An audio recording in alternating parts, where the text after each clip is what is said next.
biggest benefit of the systematic nature of it, the method to the message, is it helps us actually receive the message. We back, baby, with another reflection. Double dabbing up in here. Daily Vedantic. Today's ep is on this unique phrase that is used within the philosophy of Vedanta. One of the phrases, a Mahavakya, great phrase, is what that means. One of the great phrases of Vedanta. There's 4 that are the main Mahavakyas. But another one that's just below those 4 great phrases is truth is one, sages call it by many names. This comes from the Rig Veda, one of the 4 oldest textbooks in the world. The Rig Veda, the other 3 Vedas, create the 4 philosophical textbooks upon which the end of each of these 4 is the crystallized philosophy. It's way too much information for you, but the crystallized philosophy is at the end of each of the 4 Vedas in what are called the Upanishads. And the Upanishads, because they sit at the end of the 4 Vedas, and that's the crystallized philosophy that is at the source of nearly all Eastern philosophy. Those 4 Vedas, the end of the Vedas, the Sanskrit word for the end of the Vedas is Vedanta. Veda, Anta, end of the Vedas in Sanskrit. So that's where we get the term Vedanta, end of the Vedas. It also means the end of truth, the end of knowledge, because Veda can be truth or knowledge.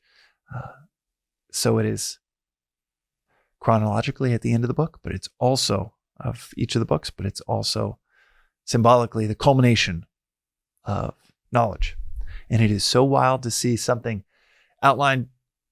The Rig Veda, one portion of it I read a few years ago, dates back to 6000 BC. And it is so crazy to see in 2025 modern physics start to discover these principles that people were talking about in the caves in the Himalayas 8,000 years ago. But the phrase, the truth is one, sages call it by many names, which is found in the Rig Veda, applies to so much about the essence of this philosophy. The essence of this philosophy mapping so hand in glove to the essence of Christian philosophy, not perhaps mainstream Christian theology that is preached, in a Baptist church in Dallas, Texas in 1985, which there are many interpretations. After all, there are over 30,000 sects and differences in opinion, Christian theology. So I can't generally speak for all of it, but for the underlying philosophy of Christ, hand in glove with Vedanta. The underlying philosophy of Buddhism, hand in glove with Vedanta. The underlying philosophy of Islam, hand in glove with Vedanta. That's why there's mystic traditions within each of these.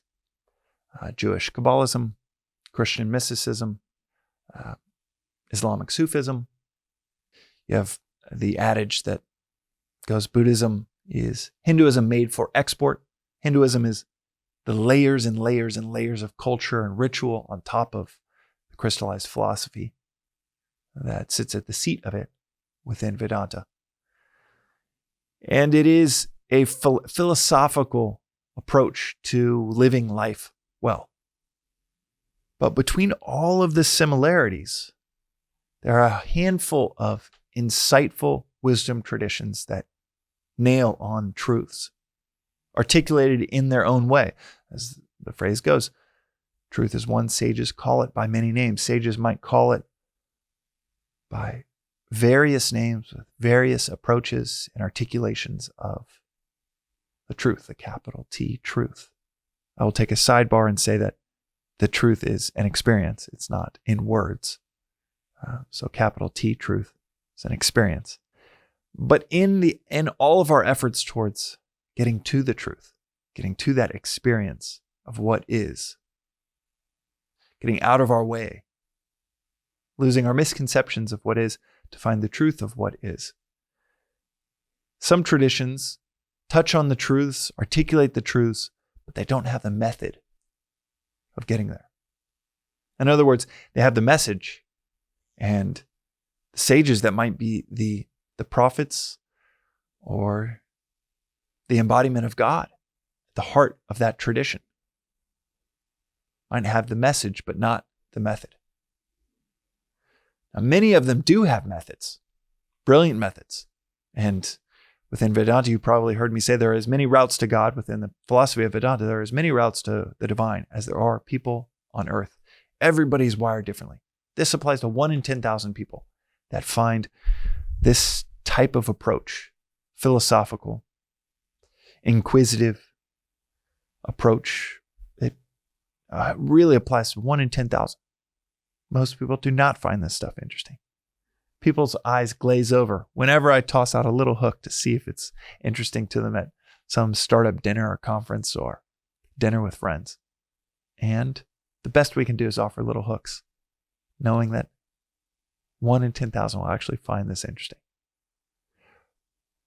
But whatever path you take, I hope it is one that comes with a method and not just a message. Because any one of us can scroll through Instagram, find something that feels true, that rocks us to our core, that we love, that we send to 10 different friends because it's so powerful. And then we have no idea how to get there.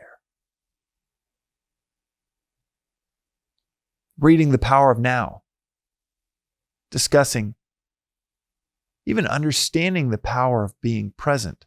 No one knows how to be present.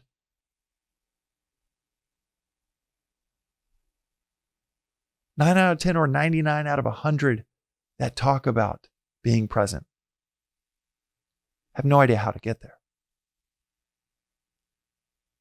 This philosophy is so systematic.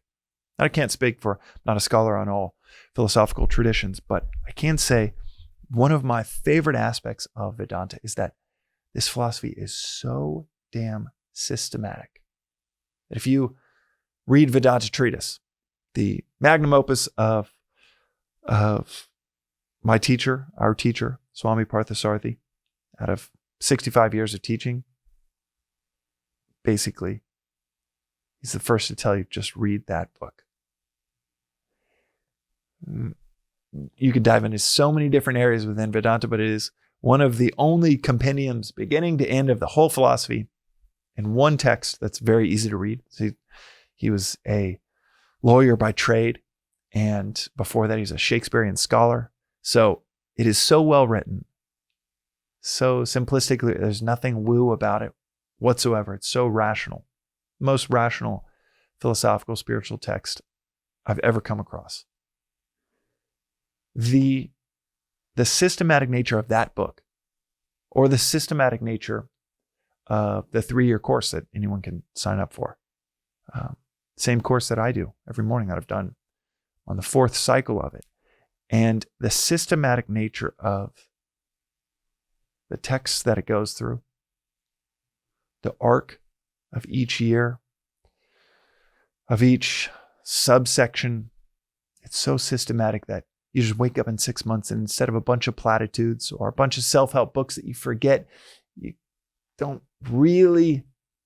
really stay on the way because you fall off after 4 weeks of feeling like this is it.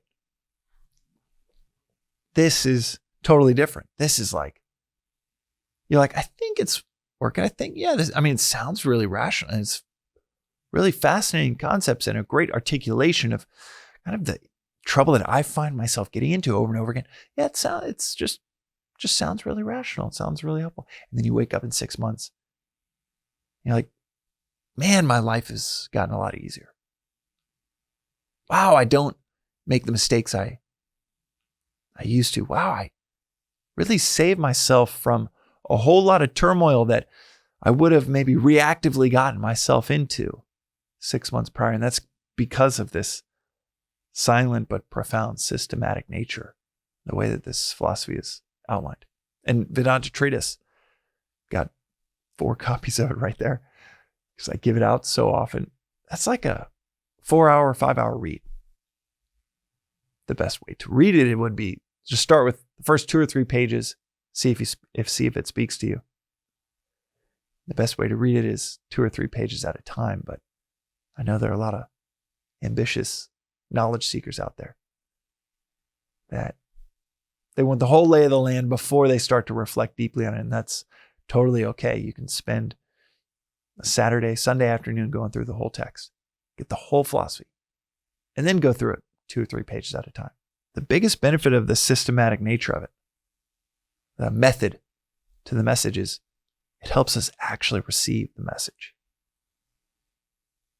The method, the approach to the message, like one of the methods of Vedanta is to study and reflect every day.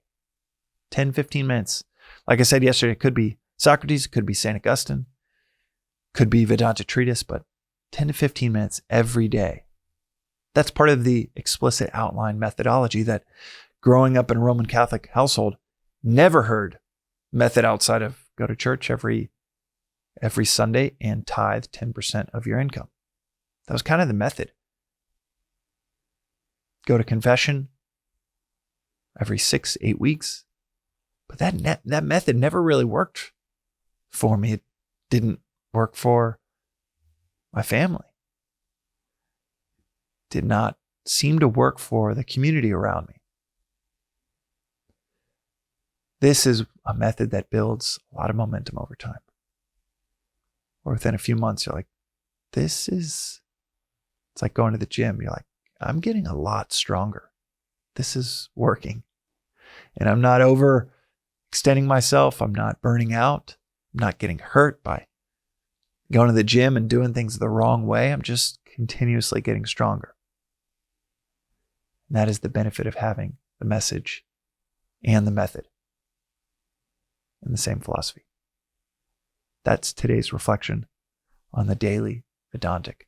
The last thing I'll add is these bite-sized little chewables, these episodes and reflections, they are entertaining, they're helpful, hopefully they're interesting, but this is only meant to be, as I say all the time, just an entertaining on-ramp to the real thing, which would be something like Vedanta treatise, and just seeing if the first 2 or 3 pages speak to you.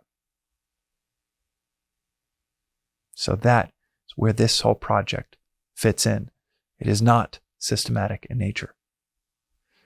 It falls within the system of a daily reflection, but it's certainly not the outlined, incredibly thoughtful, systematic narrative arc that is something like the 3-year course, which I hope everyone that listens to this, after 15, 20, 30 episodes, graduates to. Because that's where the real muscles get built. That's today's episode. We'll see you next time.